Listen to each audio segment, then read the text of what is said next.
आज का हमारा पौधा है गुड़हल का पौधा। काफ़ी सारे लोगों के कमेंट्स आते हैं कि हमारा गुड़हल फूल ही नहीं दे रहा है, काफ़ी दिन हो गए हैं लगाए हुए फिर भी गुड़हल फूल ही नहीं दे रहा है। काफ़ी सारे लोग कहते हैं कि हमारे गुड़हल ने तो एक बार भी फूल नहीं दिया। तो फ्रेंड्स, जो गुड़हल है एक हैवी फीडर है, यानी अगर इसको आप अच्छा खाना खिलाओगे तभी ये ज़्यादा फूल देगा। और ख़ास तौर पे जो बारिश का समय है, अगर बारिश में आप अपने गुड़हल को अच्छा खाद देते हैं तो ये बहुत ही बढ़िया फ्लावरिंग करता है। अगर आप सोचो कि बारिश हो रही है और आप अपने गुड़हल को खाद ना दो, तो ऐसा बिल्कुल भी मत करना आप। अगर आप खाद दोगे तो बारिश में गुड़हल बहुत बढ़िया ग्रोथ करता है और बहुत ही बढ़िया फ्लावरिंग भी करता है। अब यहाँ पर काफ़ी सारे लोग आपको ये तो बताते हैं कि खाद दे दो आपका गुड़हल फूल देगा, लेकिन गुड़हल की बहुत सारी वैरायटीज़ होती हैं और हर गुड़हल का पौधा एक कुछ ऐसे सीज़न होते हैं जिसमें वो बहुत बढ़िया फूल देता है, लेकिन जो बाकी टाइम होता है वो थोड़ा सा अपसेट रहता है, यानी कि कम फ्लावरिंग करता है, फूल कम निकलते हैं, अगर फूल निकलते भी हैं तो छोटे निकलते हैं। तो वो कौन कौन से जो गुड़हल हैं इस समय बारिश में बहुत ही बढ़िया फ्लावरिंग करते हैं। खास तौर पे अगर आपके पास हाइब्रिड गुड़हल है जिन्होंने सर्दियों में बहुत ही बढ़िया फ्लावरिंग करी, लेकिन इस समय ये कलियां तो बनाएंगे, बहुत सारी कलियां बनाएंगे, लेकिन जो फूलों का साइज है वो छोटा रहेगा, इसके पत्ते भी आपको थोड़े पीले दिखाई देंगे। लेकिन जो बारिश का समय है इस सीजन में जो देसी वैरायटी के हमारे गुड़हल होते हैं वो बहुत ही बढ़िया ग्रोथ करते हैं, क्योंकि ये सर्दियों में डॉर्मेंट में चले जाते हैं। सर्दियों में देसी गुड़हल हमारा फूल देना बंद कर देता है, लेकिन जैसे ही गर्मियां आती हैं तो देसी गुड़हल ग्रोथ करना स्टार्ट कर देता है और बारिश आते आते इसकी जो फ्लावरिंग है वो बढ़ जाती है। लेकिन अगर आपके पास फिर भी गुड़हल के पौधे फूल नहीं दे रहे हैं, चाहे किसी भी वैरायटी का गुड़हल है, खासतौर पर जो देसी गुड़हल है आपका ग्रोथ नहीं कर रहा है, फूल नहीं दे रहा है, तो फिर बहुत ज़रूरी है इसके ऊपर आपको कुछ काम करने का। सबसे पहला पॉइंट, देसी गुड़हल को आप बारिश के पानी में रखेंगे, यानी कि इसको आपको शेड में बिल्कुल भी नहीं रखना है, बारिश के पानी में रखेंगे, ऐसी जगह पे रखेंगे जहां पर अच्छी मात्रा में इसको धूप मिल रही हो। पूरे दिन की धूप जहां पर पड़े आप अपने देसी गुड़हल को ऐसी जगह पर ही रखो। बारिश का पानी बहुत ही बढ़िया काम करेगा इसके ऊपर और नई नई ब्रांचेस को निकालना शुरू कर देगा, ग्रोथ बहुत अच्छी हो जाएगी और आपका जो पौधा कलियां नहीं बना रहा था, जिसने गर्मियों में भी कलियां नहीं बनाई, वो बारिश में आकर कलियां बनाना शुरू कर देगा। इसके बाद दूसरा पॉइंट जो कि बारिश में आपको खास ध्यान रखना है अपने गुड़हल के पौधे के ऊपर, वो है पौधे की मिट्टी की ड्रेनेज अच्छी होनी चाहिए। पॉट का छेद बंद नहीं होना चाहिए। जब भी बारिश हो तो पानी नीचे से निकल जाना चाहिए बहुत ही आसानी से। अगर ये समस्या आपके गुड़हल के पौधे में आ रही है तो आप बारिश में इसको ज़रूर ठीक कर लेना, ड्रेनेज प्रॉपर रखना। अगर आप ड्रेनेज ठीक नहीं रखेंगे तो फिर आपके पौधे में कुछ समस्याएं आनी शुरू हो जाएगी, जैसे कि इसके जो पत्ते निकल करके आएंगे वो बहुत ज़्यादा पीले निकलेंगे अगर पानी बहुत देर तक इसके अंदर पड़ा रहेगा। दूसरा, ये कलियां अगर बना भी लेता है तो कलियां स्ट्रेस में रहती हैं।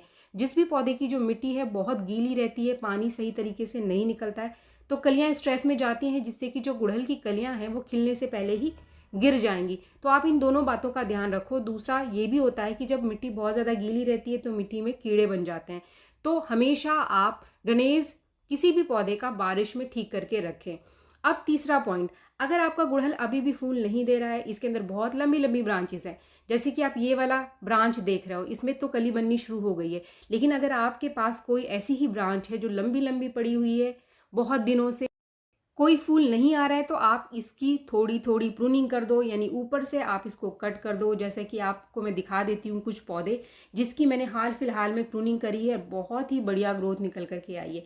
ये मेरा जो पौधा आप देख रहे हैं काफ़ी बड़ा पौधा है मेरा देसी गुड़हल का, और इसमें मैंने अभी कुछ 15 दिन पहले ही इसकी सारी लंबी लंबी ब्रांचेस को कट कर दिया।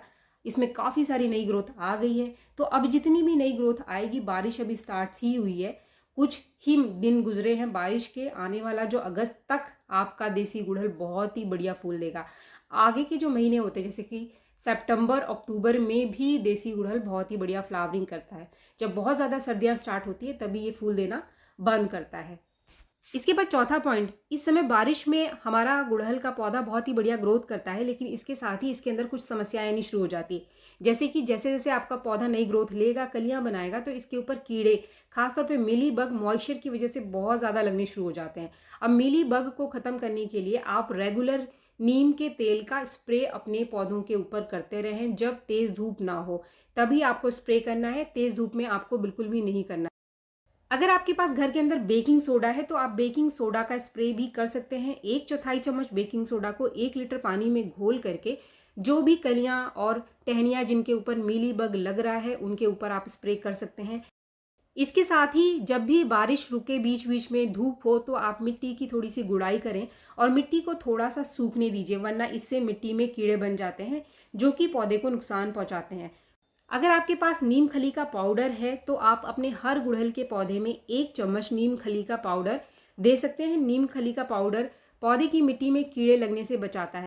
बारिश में नीम खली का जो पाउडर है वो बहुत ही बढ़िया काम करता है। अगर आपके पास नीम खली का पाउडर नहीं है तो आप नीम के पत्तों का इस्तेमाल कर सकते हैं। अगर आपको नीम के हरे पत्ते मिल जाएं तो आप इन पत्तों को सुखा करके इसका थोड़ा सा मोटा मोटा पाउडर बना करके भी आधा आधा चम्मच अपने सभी पौधों के अंदर डाल दीजिए। तो नीम के पत्तों का भी अगर इस्तेमाल आप करते हैं अपने गुड़हल के पौधे की मिट्टी में तो इससे कीड़े नहीं लगते हैं।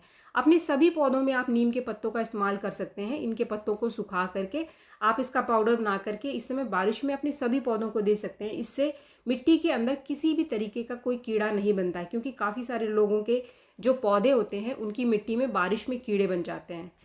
इसके बाद हमारा आखिरी पॉइंट जो है खाद का। अगर आपका गुड़हल अभी भी फूल नहीं दे रहा है, बारिश में भी फूल नहीं दे रहा है, तो आप कौन सा वो खाद है जो बारिश में अपने गुड़हल को दे करके इससे बहुत सारी फ्लावरिंग ले सकते हैं। पहली चीज़, आपको गुड़हल के पौधे में खाद ज़रूर देना है। जैसे ही बारिश रुके, बीच में मिट्टी सूखे, तो आप इसको खाद ज़रूर दे देना। खाद आप दोगे तभी ये बढ़िया फ्लावरिंग करेगा। और खाद भी ऐसी होनी चाहिए जिसके अंदर अच्छी मात्रा में पोटाशियम हो। अगर आप इसको पोटाशियम रिच फर्टिलाइज़र दे दोगे, थोड़ा सा नाइट्रोजन भी इसको मिल जाएगा, तो ये बहुत ही बढ़िया कलियां निकालना शुरू कर देगा। अब यहाँ पर आपको खाद देने के लिए कहीं भी बाहर जाने की ज़रूरत नहीं है। ये जो चीज़ आप देख रहे हैं ये है 1 चम्मच चाय की पत्ती। पॉट का साइज़ अगर आपका 12 इंच का है तो कम से कम 1 चम्मच चाय की पत्ती आपको यहाँ पर लेनी है। ये फ्रेश टी थी, यानी जो हमने उबाली नहीं थी। ये जो दूसरी चीज़ मैं डाल रही हूँ ये है केले के छिलके का पाउडर, जो कि मेरे पास पहले से ही बना हुआ रखा हुआ है। केले के छिलके गुड़हल के पौधों के लिए बहुत ही बढ़िया खाद है, लेकिन आपको इसका इस्तेमाल लगातार करना पड़ेगा। काफ़ी सारे लोग कहते हैं कि हमने इस्तेमाल किया लेकिन पौधा फ्लावरिंग नहीं कर रहा है, तो कम से कम 2-3 बार अगर आप इसको डालोगे तभी ये पौधा आपका फूल देगा। अब यहाँ पर मैंने 1 चम्मच चाय की पत्ती के साथ 3 चम्मच केले के छिलके का पाउडर डाला है। इसको आपको 15 दिन में एक बार देना है। अगर आपको अच्छा रिजल्ट चाहिए तो कम से कम 15 दिन में एक बार इस खाद को आप अपने पौधे को ज़रूर दे दो। अब यहाँ पर काफ़ी सारे लोग कहेंगे कि बारिश हो रही है, मिट्टी सूखती नहीं है, तो ऐसा तो बिल्कुल नहीं है कि हाँ आपके यहाँ बिल्कुल 24 घंटे और लगातार पूरे 30 दिन बारिश ही होती रहेगी, बीच में धूप भी निकल रही है। हमारे यहाँ भी धूप निकलती है, मिट्टी भी सूखती है। तो जब मिट्टी सूखे तो आपको ये खाद देना है।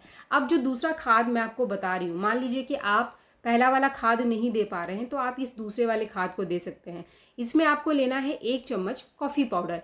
कॉफ़ी पाउडर में बहुत ही बढ़िया मात्रा में नाइट्रोजन है। ये मिट्टी को एसिडिक भी बनाती है और बहुत ही बढ़िया खाद है गुड़हल के पौधे के लिए। इसको लगभग मैंने 1 चम्मच लिया है अपने 12 इंच के पॉट के लिए।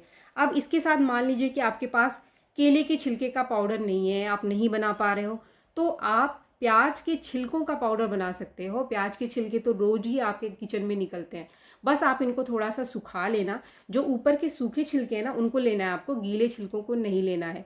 सुखाने के बाद आप इसको ग्राइंडर मिक्सर में पीस करके इसका भी पाउडर बना लो, और इसको भी आपको 3 चम्मच लेना है। यानी 1 चम्मच कॉफ़ी पाउडर के साथ 3 चम्मच ये प्याज के छिलके का पाउडर। अब इसको भी आपको 15 दिन में एक बार देना है। अगर इस खाद को आपको देना है तो 15 दिन में फिर से एक बार आप इसको दे दो। दोनों ही खाद को आप दे सकते हो कि पहले वाले खाद को दे दिया, फिर 15 दिन बाद आपने दूसरे वाले खाद को दे दिया। अब काफ़ी सारे लोग यहाँ कहते हैं कि बारिश में खाद नहीं देना चाहिए, कोई होममेड फर्टिलाइज़र नहीं देना चाहिए, तो ऐसा बिल्कुल भी नहीं है। पौधा कभी भी खाद देने से ख़राब नहीं होता है। पौधा ख़राब होता है जब आप ज़रूरत से ज़्यादा खाद डालते हैं या आपके पौधों की जो ड्रेनेज है वो ठीक नहीं है, यानी पानी प्रॉपर तरीके से नीचे के छेद से बाहर नहीं निकलता है। चाहे कोई भी सीज़न है, अगर आपके पॉट का ड्रेनेज ठीक नहीं है, आप पानी डालते हो, पानी ऊपर ही पड़ा रहता है, तो उसी तरीके से अगर आप कोई खाद दोगे तो खाद भी ऐसे ही पड़ा रहेगा। मिट्टी में खाद एब्जॉर्व नहीं होगा प्रॉपर तरीके से, मिट्टी सूखेगी नहीं, तो बिल्कुल आपका पौधा खराब होगा, फंगस लगेगा। तो फ्रेंड्स, इसमें से कोई भी एक खाद आप अपने पौधे को लगातार 15 दिन में एक बार दो, आपका पौधा बहुत ही बढ़िया फ्लावरिंग करेगा। अगर आप कोई मार्केट का फर्टिलाइज़र खरीदना चाहते हैं इस समय अपने गुड़हल के लिए, तो फिर कोई भी ऐसा खाद दो जिसके अंदर अच्छी मात्रा में पोटाशियम हो। चाहे आप एनपीके दे रहे हो तो एनपीके भी वो आप लो जिसमें पोटाशियम की मात्रा ज़्यादा हो। लेकिन अगर आप होममेड खाद को सही तरीके से दोगे तो आपका पौधा डेफिनेटली फ्लावरिंग करेगा। अगर आप लगातार होममेड खाद देते हैं फिर भी आपका पौधा फूल नहीं दे रहा है, तो यहाँ पर आपको अपने पौधे की मिट्टी में थोड़ा सा फास्फोरस की मात्रा को बढ़ाना पड़ेगा। क्योंकि जितने भी होममेड खाद हम देते हैं उसके अंदर नाइट्रोजन और पोटाशियम की मात्रा तो अच्छी होती है, लेकिन फास्फोरस की कमी पौधे के अंदर होने की वजह से पौधे के अंदर ये कमी कलियों को बनने से रोकती है। अब इस कमी को आप कैसे ठीक करो? अगर आपके पास डीएपी रखा हुआ है, डीएपी के बारे में मैंने अक्सर आपको बताया है, डीएपी एक बहुत ही सस्ता फर्टिलाइजर है। अगर बहुत सारे काम आप अपने पौधों के अंदर करके थक चुके हैं फिर भी पौधा कलियां नहीं बना रहा है, तो थोड़ी सी फास्फोरस की मात्रा आपको बढ़ानी पड़ेगी और इसके लिए आपको डीएपी का इस्तेमाल करना पड़ेगा। बस 10-12 दाने आप डीएपी के इसमें 20 से 25 दिन में एक बार डाल दो। जो पौधा आपका कलियां नहीं बना रहा था, इससे होगा क्या कि जो खाद आप उसको दोगे, जो पोटाशियम आप उसको दोगे, वो पौधे को लगेगा और आपका पौधा कलियां बनाना शुरू कर देगा, फ्लावरिंग करना स्टार्ट कर देगा। तो फ्रेंड्स, मैंने आपको सारे ही सॉल्यूशंस इस वीडियो में बताए हैं। जो भी समस्या आ रही है आपके पौधे में, आप उन सभी को ठीक करो और इस समय बारिश में बहुत ही बढ़िया फ्लावरिंग आप अपने पौधे से ले सकते हैं। उम्मीद है वीडियो आपको पसंद आया होगा। तो वीडियो अगर पसंद आया तो एक लाइक ज़रूर करें और मेरे चैनल को आपने अब तक सब्सक्राइब नहीं किया है तो मेरे चैनल को सब्सक्राइब भी ज़रूर कर लें। मिलते हैं मेरे नेक्स्ट वीडियो में, तब तक के लिए थैंक यू।